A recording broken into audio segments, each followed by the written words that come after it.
Kamusta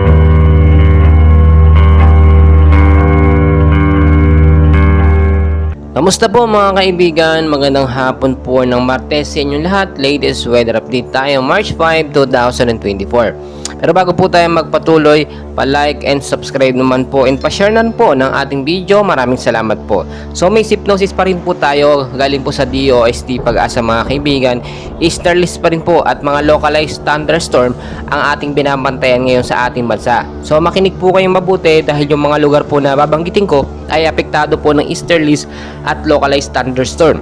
Sa area po ng Davao Region at Surigao del Sur, maulap po na panahon ng mararanasan, no? Ngayong hapon po at posibleng bukas ng hapon maging maulap din po, no? Pero sa umaga hanggang sa tanghali, expect po natin na mainit yan.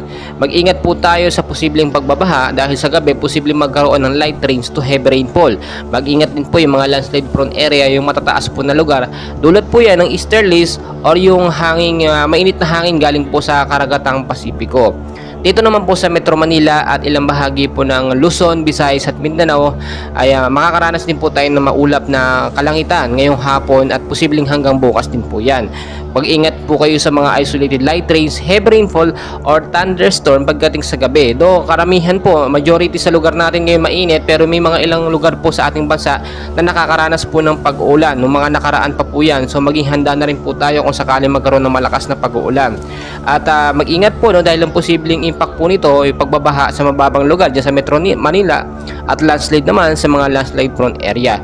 Uulitin ko mga kaibigan, wala pa naman tayong minamonitor na bagyo na nakapasok sa PAR, but as of now may banabantayan pa tayong mga kumpul ng kaulapan sa labas ng PAR, no, mga cloud cluster, pero ay sa Pag-asa wala pa naman itong direktang epekto or malabo po itong maging LPA. Basta ngayon po, maghinda tayo anumang oras, mainit man ang panahon, may pag-uulan man, always know the weather before you go para safe at handa po tayo lagi magdala ng payong jacket kapote kung kayo pilalabas ng mga bahay. Maraming salamat po.